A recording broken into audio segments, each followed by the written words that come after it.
ሰላም ፊልም ወዳጆች 911 ተመልሷል። የተመቻችሁ እንደሆነ እርግጠኞች ነን። ታዲያ ቪዲዮን ከመጀመሩም በፊት ላይክ እያደረጋችሁ ኩምኩሙት። ይመቻችሁ።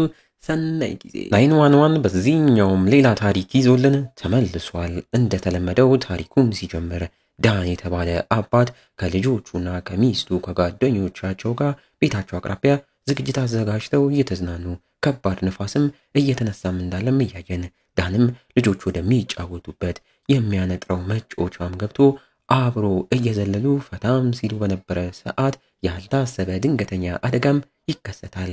በንፋሱና በአባትየው ክብደት ሳቢያ መጫወቻውን የያዘው ብረትም ተገንጥሎ ሙሉ መጫወቻው ተንሳፎ ወደ ገደል ውስጥም ይወረወራል።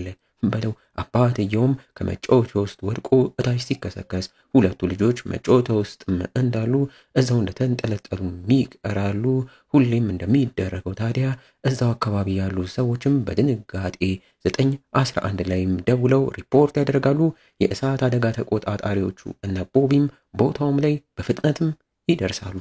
እንደ ሁል ጊዜው እነ ቦቢም ችሎታቸውን ተጠቅመው ተንጠላጥለው የተንጠለጠለውን መጫወቻ መጀመሪያ በቁጥጥራቸው ስርም ካደረጉ በኋላ ውስጥ ያሉትን ህፃናት አንድ ባንድ ያተርፏቸዋል። መሬትም የተከሰከሰው አባትየውም ጋር ማመርተው ህይወቱ ሳትወጣ እያቃሰተም እንዳለም ሲያዩ እንዳይንቀሳቀስም እየነገሩት በጥንቃቄ የሚይዘውት ወደ ሆስፒታልም እንዲላክ አድርገው ሁሉንም በተሳካ መልኩ ያተርፏቸዋል። ዋው! ባሳለፍነው ክፍል ላይም ልጇ መድኃኒት ውጣ ራሷን ስታያገኘቻት ፖሊሷ አቲናም በፍጥነት 911 ደውላ ድረሱልኝ ብላ እነሱም ደርሰውላት ወደ ሆስፒታልም እያመራች ለትንሿ ለወንድ ልጇም ታዲያ ጎረቤት ሆኖ እንዲጠብቃትና ለአባቱም ደውሎ የተፈጠረውን እንዲናገርም ነግራው እሷም ወደ ሆስፒታል ትሄዳለች። ሆስፒታል ላይም ደርሳ ዶክተሮችና ነርሶችም ራሷን የሳተቿንም ትንሿን ልጇንም ይዘው በፍጥነትም ይገባሉ።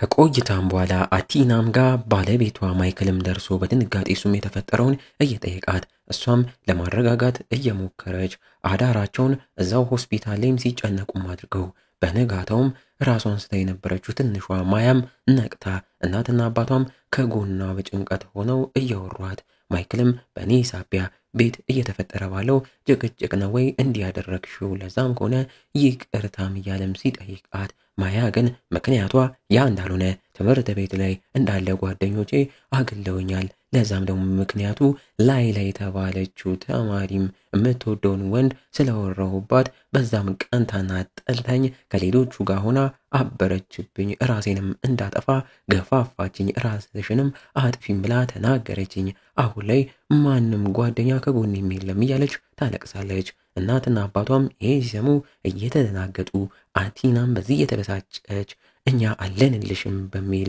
እንዳትጨነቅና ላይላ ተብያዋን ተማሪም ልኳን እንደምታስገባት ትነግራታለች። እነሱም ጋር የህፃናትና ወጣቶች ተቆጣጣሪ የሆነች አንዲት ሴትም መታ ለትንሽ ሰዓታት ትንሿ ማያን ከወላጆቿ እንዲሁም ከሁሉም ተለይታ ወደኛም ጣቢያ ተወስዳ ለምን ራሷን ልታጠፋ እንደሞከረች እንደምትጠየቅና ዳግመኛም ይህ ነገር እንዳይፈጠርም እንዲከላከሉም ለማድረግ እንደሚወስዷትም ትናገራለች። ማይክልም በድንጋጤ አይሆንም እኛም ምክንያቱን ነግራናለች፣ እንንገራችሁ አሁን ላይ ቤት መሆን ስላለባት ይዘናት ወደ ቤት እንሂድ ቢልም ህጉ እንደማይፈቅድ ተነግሮት አቲናም ህጉን ስለምታቅ ተስማምታ ልጃቸውንም እዛው ትተዋት ወደ ቤትም ይመለሳሉ። በሌላ በኩል የነቦቢ ሌላኛው ባልደረባ የሆነው ቺሚም አመሻሽ ላይ ለፍቅሩ እራት እያበሳሰለላት እሱ ያበሰለም እንዲመስልና ጎበዝ አምሳይም ለመምሰል ወደ ኪችኑ እንዳትመጪም በማለት ከሌላ ቦታ የበሰለ ምግብ ያመጣውንም አሙቆ ያንንም እንዳበሰለም አስመስሎ ሲያቀርብላትና ሲመግባት በዛም ሙገሳ ሲያገኝ እናየዋለን። ራት ተመግበው ከጨረሱም በኋላ ታዲያ ቲሚም እየፈራ ቢሆንም ገዝቶ ያመጣላትን ቀለበትም አውጥቶ እያሳያት በጣም ተዋደናል፣ ስለዚህ ብንጋባስ በማለት የአግቢን ጥያቄም ያቀርብላታል። ፍቅረኛው ታቲያና ግን ተደናግጣ ፈጠነን እያለችው እኔ አብሮ የመቆየት ችግር አለብኝ፣ ከዚህ በፊትም በትዳር ሳይቀር ተጣምሬ ቶሎ ነበር የተፋታሁት፣ ስለዚህ ቀንስ እንበልም በማለት ውድቅ ማድረጋበት ልቡን ተሰብሯለች። ወይኔ ቺሚ። በነጋታውም ስራ ሲመለስ ለባልደረቦቹ የተፈጠረበትንም ነግሯቸው እነሱም እያዘኑለት ቦቢ ግን እንኳን ቀረችብክ ለበጎ ነው እያለ ሲናገር ቺሚም በንዴት ምን ለማለት ፈልገህ ነው? ታቲያና ለእኔ አትሆነምኝም እያልክ ነው ወይ? እውነቱን ተናገር በማለት ያፋጠዋል። ቦቢም እንደዛ ለማለት ፈልጌም አይደለም፣ ይህን ነገር ታውቃለህ፣ ይህ ግንኙነታችሁ በውሸት የተሞላም ስለሆነ ነው። እሷም የወደደችው ያንተን ውሸቶችህን እንጂ እውነተኛ አንተን አይደለም ቢለውም ቺሚም ይበልጥ እየተናደደበት በማያገባክ አትግባ፣ አንተ ሁሌ ስለኛ ህይወት ትክክለኛ የሆንክ እየመሰለክ ትናገራለህ። ስለ ራስህ ህይወት፣ ስለ ሚስትክ፣ ስለ ልጆችህ ግን አንድ ቀን እንዲህ ብለህ ነግረህን ራሱ አታቅም ብሎትም ተናዶበት ይሄዳል። አመሻሽ ላይም ቺሚም በዛ ንዴት ሆኖ መኪናውን በፍጥነት እየነዳ ለፍቅረኛው ታቲያናም ለመደወል እየሞከረ ከሌላ በፍጥነት ከሚሄድ መኪና ጋር ሊጋጭ ብሎ መኪናውንም ሲያቆም ከኋላ የነበረ ትልቅ ፒካፕ የህንፃ መሳሪያ እቃዎችን የጫነን ፒካፕ በኃይል መቶም ገጭቶት ከባድ አደጋም ይፈጠርበታል። ብዙም ሳይቆይ ለነ ቦቢም ከሌሎች የእሳት አደጋ ሰራተኞችም ስለ ባልደረባቸው አደጋም ተነግሯቸው እነሱም በፍጥነት ለባልደረባቸው ለመድረስ ይገሰግሳሉ። እዛም እንደደረሱ ቺሚንም ሲያዩት ተአምር በሚመስል መልኩ በቺሚ ጭንቅላት ውስጥም ትልቅ ፌሮም ገብቶ እንዳልሞተና እያወራም እንዳለም አይተው እየተገረሙ ቺሚም ታዲያ አደጋው ምን ያህል ነው ንገሩኝ እያለ ሲያስጨንቃቸው እነሱም አንገቱን እንዳያንቀሳቀስም እየነገሩት በቪዲዮም ቀርጸው አሳይተውት ራሱን ተደናግጦ እንዴት አልሞትኩም እያለም እየተገረመ አንገቱን አሻሽገው በሌላ መኪና ያለበትንም መኪናም ጭነው በቀስታ ወደ ሆስፒታልም ይወስዱታል። ሆስፒታልም ደርሰው ፌሮንም ከኋላ ቆርጠው ካሳነሱትም በኋላ እንደ ሁልጊዜው እንደሚያደርጉት ለሆስፒታሉ ለሐኪሞችና ነርሶች አስረክበውት በሐዘንና በጭንቀትም ተሞልተው ይመለሳሉ።